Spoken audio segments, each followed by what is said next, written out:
Capital Southwest, unlike Southwest Airlines, isn't famous, but with a 5-year total return that crushes the S&P 500 while paying a dividend north of 10%, perhaps they should be famous. Let's dive straight into the dividends. Capital Southwest dividends are complicated, and that's actually a good thing. We need extra colors to differentiate between regular, special, and supplemental dividends. This chart is from Capital Southwest's most recent investor presentation and goes back to 2018. I'll include a link in the description. Most of the regular dividends, shown in blue, came with a dividend increase. That's not common for a stock yielding 11%. And during the pandemic crash of 2020, no dividend cuts. Quite the opposite. In addition to the regular dividends, they paid supplemental dividends, shown in orange. As I record this, the stock price is $19.07, which means the investors that held Capital Southwest over the past year actually received an extra 15 cents in supplemental dividends, so their yield was 11.7%. Sometimes these special and supplemental dividends have pushed the total dividend past 15%. We'll talk more about supplemental dividends shortly. A quick disclaimer, I'm not a financial advisor. Since retiring in 2017, I have more free time to research the stocks that pay for my life, and the point of this channel is just to share what I learned. Capital Southwest pays a high yield because it's a business development company, or BDC. If you've never heard of a BDC, that's because it's a relatively small asset class. There are only about 50 of them publicly traded. If you're from the US, you're more likely to have heard of a REIT. There are over 200 of those. Okay, so why would a BDC pay a high yield? The short answer is that, like REITs, they're required to pay out 90% of their net investment income as distributions to investors. By doing so, the BDC is exempt from paying corporate taxes on that income. So how do they make money? What does business development actually mean? I think of them as a hybrid between private equity, venture capital, and a bank. They invest in small to medium-sized businesses, generally less than $250 million in market value. The investment could be a loan or a stock purchase, but it's mostly loans. The BDC makes money from the interest they earn on the loans and also by selling the stock of the companies they invest in at a profit. Capital Southwest is borrowing money at these rates, then making loans that yield an average of 12.11%. They pocket the difference. Why would a business want to pay 12% interest to borrow money? Because banks are difficult. If your business doesn't meet their strict requirements, it doesn't matter how much profit you can generate by opening a new location or purchasing a fleet of trucks. Here are some recent examples of companies borrowing from Capital Southwest. Kids Spot provides pediatric therapy. They just opened 2 new locations. Perhaps they used Capital Southwest to fund that growth.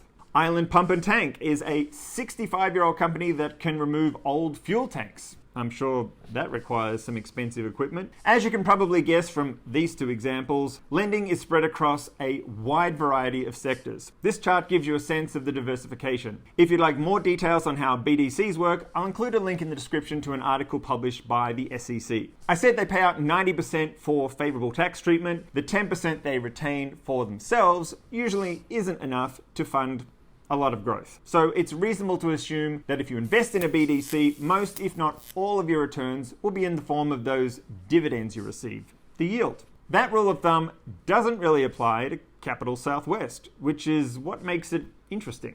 Technically, they're one of the oldest BDCs. They were founded in 1961 and converted to BDC in 1988. They focused on equity investments and didn't really set the world on fire. But then in January 2015, they radically changed their business model. They reduced equity investments from 80% of their portfolio down to 10% so they could focus on providing loans. Their new business model was to target much smaller businesses than the big BDCs. For example, Ares Capital's borrowers average about $300 million in annual earnings. By contrast, Capital Southwest targets businesses that generate just $3 to $20 million in earnings, also known as lower middle market.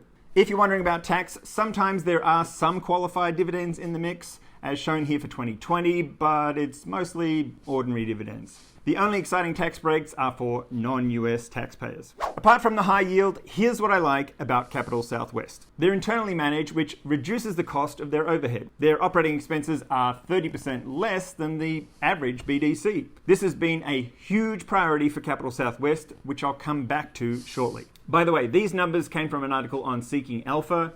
For the past 6 years, I haven't purchased a stock or a fund without first researching it using Seeking Alpha. I'll put a link in the description to that specific article and to the 14-day free trial so you can take it for a test drive. 86.6% of Capital Southwest's portfolio are first lien loans. These are the lowest risk loans, partly because if the borrower becomes insolvent, Capital Southwest would be first in line as a creditor. But far more important than that is that first lien loans are secured by collateral. For example, real estate or equipment or machinery. If the borrower defaults, Capital Southwest can liquidate the collateral to get paid. In Q1 2023, 100% of all new loans were first lien. By contrast, Ares Capital's portfolio consists of just 41% first lien loans. I'm not implying that Ares Capital is risky, just that different sized borrowers get different loan terms. Also, as Capital Southwest has grown their loan portfolio, the potential risk of any one loan has decreased. Here you can see the trend. The average loan is now just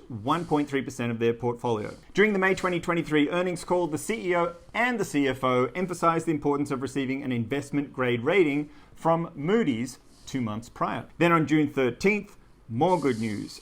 Fitch gave Capital Southwest their investment grade rating. This is great news because it lowers the cost of capital. For example, it enables them to issue bonds at a lower interest rate and effectively expands their profit margin. Big picture, Capital Southwest is in the borrow low and lend high business. Rising interest rates have boosted profits for many BDCs, including Capital Southwest, because they've been able to lend at higher rates. But what about the risk of default? Many lenders are seeing defaults creep up, but Capital Southwest is showing the reverse. Their non-accruals, a measure of loans that are more than 90 days overdue, are actually declining, all the way down to 0.3%. I'll finish my bull case with my favorite quotes from the May 2023 earnings call. Let's start with the CEO, Bowen Deal. We have continued to be prudent in increasing our regular dividends, always endeavoring to set the regular dividend at a level that can be maintained even if the market base rates return to more historical norms. Translation, when the Fed pivots,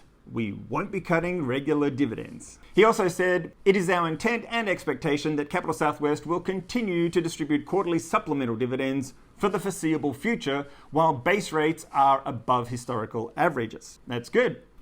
I love those supplemental dividends. And last of all, we have remained diligent in funding a meaningful portion of our investment asset growth with accretive equity issuances, as we think it is critical that we maintain a conservative mindset to BDC leverage given the current uncertainty in the economy. Translation, they're preparing for a recession by issuing stock instead of borrowing. They've been steadily lowering their debt to equity ratio from 1.1 down to 0.88.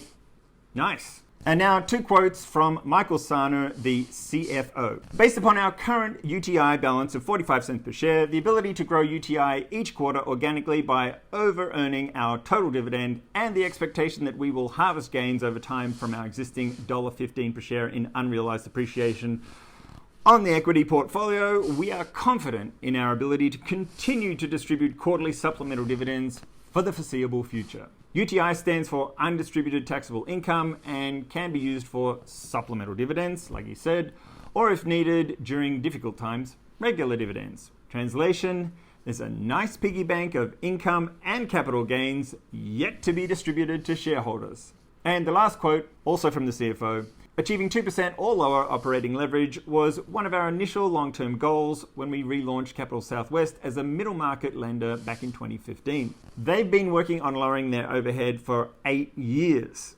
Here's a chart showing their progress. Those savings help make Capital Southwest more profitable than their competitors. Here are some risks to be aware of for Capital Southwest. When interest rates eventually fall, it will reduce Capital Southwest's earnings. A 1% drop reduces the net investment income by roughly 23 cents per share. The likely effect is a reduction of supplemental dividends. However, it's an oversimplification to just say that falling interest rates are good or bad for BDCs. Good companies adapt. Lower interest rates also mean increased demand for new loans, increased demand for refinancing, and lower risk of default. When the stock trades above net asset value, it's a money-making flywheel because they can issue new stock and use the funds to grow their portfolio. However, the stock price is a factor that the company can influence but not control. If the stock price falls below NAV, it will reduce their ability to fund new loans using equity. This one isn't Capital Southwest's fault, but the market has, at times,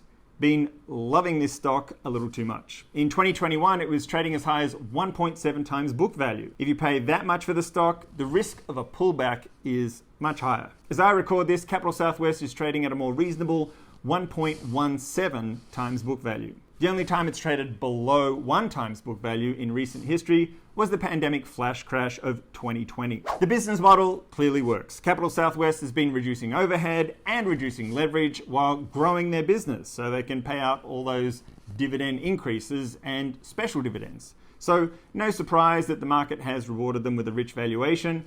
I bought a 5% allocation earlier this year at $17.96, and I plan to hold it long term. The videos about my favorite income investments are organized into a playlist now, and Capital Southwest is the newest addition to that list. That wraps it up for Capital Southwest. More armchair income coming soon.